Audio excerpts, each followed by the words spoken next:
उनको एसिडिटी जैसा फील हुआ, उनको जलन सी हुई and it happened to be a mild heart stroke and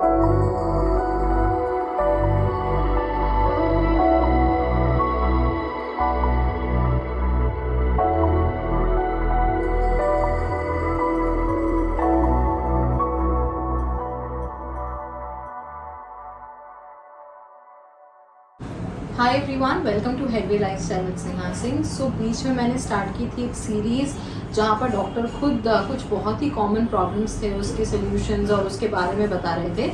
so today we have come up with a very very common issue जो कि हम कहते हैं जिसको लेमैन लैंग्वेज में एसिडिटी। अब उसके बारे में डॉक्टर हमको ज़्यादा एक्सप्लेन करेंगे और मेरे भी कुछ पर्सनली क्वेश्चंस हैं एसिडिटी के ऊपर एंड कुछ और चीज़ें उससे related. So he is doctor Ravi Pandey. मैंने पहले भी इंट्रोड्यूस कराया है इनको and he is basically my family doctor. मैं हर चीज़ के लिए इनसे कंसल्ट करती हूँ। So that's the reason we'll be speaking on acidity with him today. So tell me doctor, what is acidity? First thing होती क्या है एग्जैक्टली? बेसिकली हमारे स्टमक में एसिड सिक्रेशन होते हैं जो डाइजेशन में हेल्प करते हैं। ओके। जब उसकी मात्रा ज़्यादा हो जाती है, जब उसका सिक्रेशन ज़्यादा हो जाता है, हाँ, ठीक है, तब रिफ्लेक्स होता है उसका। ओके, हमारे स्टमक के ऊपर का एक हिस्सा होता है हाँ, जिसको कहते हैं ईसोफेगल स्पिंचर करके, ओके, वो थोड़ा सा ओपन हो जाता है। तो वो रिफ्लेक्स जब करता है, एसिड रिफ्लेक्स करता है, तब एसिडिटी को नॉर्मल टर्म में कहा जाता है। ओके, बहुत सारे रीजंस होते होने के, बट सबसे कॉमन है ill timing of eating food habits. अच्छा, लोगों का गलत समय में खाना, आज की तारीख में junk foods, alcohol, smoking, spicy food, obesity, pregnancy भी एक रीजन है to get the acidity, which is a very common thing. In lack of exercise,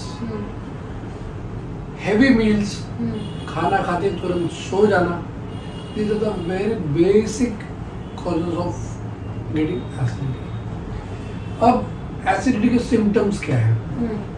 acidity के बेसिकली सिम्टम्स आपको होते हैं डकारे आना, जलन होना, बेचैनी होना, आपको बाइल जो आपका एसिड है वो आप ऊपर मुंह की तरफ आना, ये सबसे कॉमन होता है। ब्लोटिंग फील करना, खाना डाइजेस्ट ना होना, आपको एंजाइटी लेवल काफ़ी बढ़ जाता है।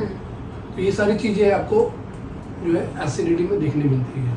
मेरा एक क्वेश्चन है, अब आपने जो सिम्टम्स बताए, ठीक है, कभी कभी क्या होता है, आजकल तो ऐसे बहुत सारे केसेस आ रहे हैं, मैंने पर्सनली कुछ एक्सटेंडेड रिलेटिव्स में भी ये सुना है कि उनको एसिडिटी जैसा फील हुआ, उनको जलन सी हुई and it happened to be a mild heart stroke and not acidity.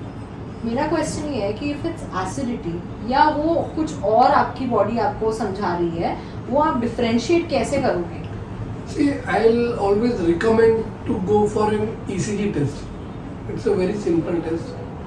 अब तो हर जगह अस्पताल हो गए हैं, नज़दीक में किसी हॉस्पिटल में जाके आप ECG निकाल लीजिए, which is a very easiest method to rule out differentiation between heart attack and the acidity.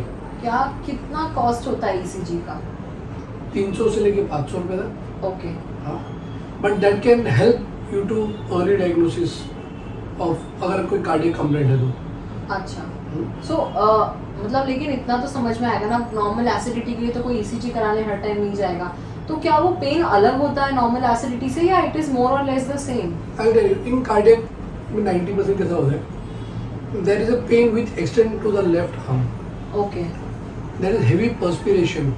What is perspiration? पसीना बहुत निकलना, घबराहट फील करना, ठीक है, और हार्ट रेट काफ़ी बढ़ जाता है, which is a rare case in acidity. और आपने जैसे बताया लेफ्ट आर्म तक पेन Yes. फील होता है धीरे धीरे करके। तो इस तरह से अब घर पे डायग्नोस कर सकते हैं between the heart attack and acidity, but always on the safer side मैं रिकमेंड करूँगा एक ECG कर लेना चाहिए।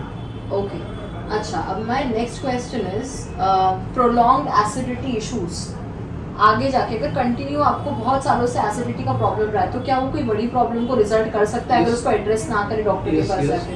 आपको इंडाइजेशन में कर सकता है, कॉन्स्टिपेशन कर सकता है, आपको एक बेल्चिंग जो डकारे आने का एक क्रॉनिक प्रॉब्लम क्रिएट हो सकता है, आपको स्टूल्स में ब्लड आने की शिकायत हो सकती है, आपको स्टमक में कैंसर तक होने के चांसेस हो सकते हैं। मैं ये नहीं कहता होता ही है, हो सकते हैं, मतलब it might result 1% 2% cases Yes. ऐसे हो सकते हैं। तो बेसिकली अगर वो छोटी प्रॉब्लम भी है तो भी उसको एड्रेस करना बहुत जरूरी है। बेसिकली देखिए, acidity is a lifestyle disorder. हम लोग बहुत फास्ट लाइफ जी रहे हैं, लोगों को खाने पीने का टाइम नहीं है, कुछ नहीं है। So the thing has resulted into lot of patients coming with acidity nowadays. लोगों ने टाइम पे खाना चाहिए। There should be small meals in short intervals. ये सबसे इजीएस्ट वे है। बहुत सारी दवाइयाँ उपलब्ध हैं, ओमेपेराजोल, पैंटापेराजोल, रेमपेराजोल, इसमपेराजोल, और बहुत सारे सिरप्स आते हैं to soothe down the stomach mucosa and all. Okay, घरेलू नुस्खे बहुत सारे हैं। Okay, I will come to this. आप मुझे पहले ये बताओ कि ऐसी एक या दो ऐसी सबसे सुपर मेडिसिन जो इंसान को फर्स्ट एड बॉक्स में रखनी चाहिए फॉर एसिडिटी, मतलब रिलीफ के लिए। अगर आपको घर पे आपको एसिडिटी, आपको पता है आपको एसिडिटी इशू है, तो कौन सी मेडिसिन एक या दो रखनी चाहिए? मैग्नीशियम सिरप विद साइमेथिकॉन आता है, जिसको एक मैनकाइंड की कंपनी है जिसमें रेनिडोम ओ करके आता है। That is one of my favourite. अगर आपको लेना है तो प्लीज आप अपने डॉक्टर को कंसल्ट करके लीजिएगा।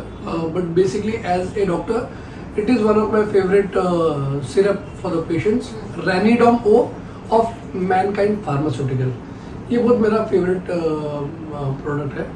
एंड मैं होम्योपैथिक में बहुत सारी चीज़ें हैं, आपको केस लेने के बाद मालूम पड़ेगा कि आपको क्या रीजन से हो रहा है, and you can treat it much better. Treatment, proper treatment. मैं तो ये बोल रही थी कि अनईजीनेस तुरंत दूर। मैं बता रहा हूँ, रेनिडोम वो सिरप बहुत अच्छा काम करता है, यू कैन हैव इट। उससे भी अगर अच्छा चाहिए आप वैनिला आइसक्रीम खाइए, अमूल कूल पीजिए, ठंडा दूध पीजिए, रूह अफ़ज़ा डाल के पीजिए, those can give you immediate relief. Right. Try to cut down alcohol, try to cut down smoking, sleep आपके बराबर होनी चाहिए, खाते ही तुरंत सोने नहीं जाना है, वॉक करना है, थोड़ा सा एक्सरसाइज पे ध्यान देना है, योगा करना है। स्ट्रेस इज ऑल्सो एक very basic reason to get acidity. ये मेरा एक्सपीरियंस ऐसा कहता है। Anything else that you want to conclude about acidity that we are missing out on? Patient should take care of their health. मैंने बताया, small meals, small intervals, okay, not to have lot of spicy food if they are having recurrent acidity problem. Try to include curd, buttermilk in your diet. Basically जो पेट को ठंडा करती है वो चीज़ें। ठीक है।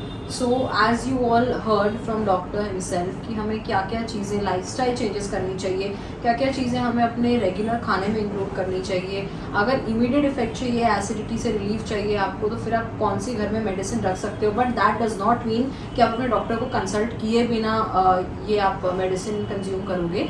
आपकी बॉडी टाइप अलग हो सकती है, आपको किसी चीज़ से एलर्जी हो सकती है, we are not aware about it. So अपने डॉक्टर को कंसल्ट करके आप कोई भी मेडिसिन लीजिए। उसके अलावा अगर आपको एसिडिटी प्रोलॉन्ग्ड प्रॉब्लम है, मतलब हमेशा होती है फ्रीक्वेंटली, तो मेक श्योर करिए कि आप उसके लिए एक प्रॉपर ट्रीटमेंट कराएं, ना कि जस्ट घर में अपना ही इलाज करते रहें। और उससे भी बेटर है, जैसे कि डॉक्टर ने बताया, आप वनीला आइसक्रीम कंज्यूम कर सकते हो, बटर मिल्क ले लो, ठंडा दूध ले लो, काफ़ी सारी चीज़ें हैं जो हम बहुत पहले से फॉलो करते आए हैं एसिडिटी के लिए, तो आप वो कर सकते हैं। So this was our vlog on acidity. I hope you liked it. If you liked it, do like, share, comment and subscribe to my YouTube channel.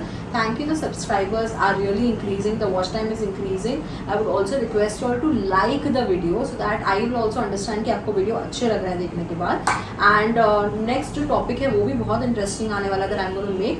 So ये जो वीडियो है ये I think आएगी संडे को I think आप देख रहे होंगे इस वीडियो को। एंड जो नेक्स्ट वीडियो है वो मैं कुछ दिनों में डालूंगी, which will be basically on nausea, mostly on nausea, because जो नोशिया मतलब जो वॉमिटिंग आने की प्रॉब्लम होती है लोगों को, वॉमिटिंग जो प्यूकिश फील होता है, उस पर रहेगा। उस पर काफ़ी सारी चीज़ें हम कवर अप करेंगे, मोस्ट प्रॉब्ली वही टॉपिक होगा। So if you want to know about that, if you want to watch other topics, मेरे ट्रैवल ब्लॉग्स हैं, काफ़ी सारी चीज़ें हैं। So it's a lifestyle channel basically, so it has n number of things covered up under one roof. So you have to like, share, comment, and obviously you have to subscribe and hit the bell icon so that you get all the notifications from my blog. Thank you.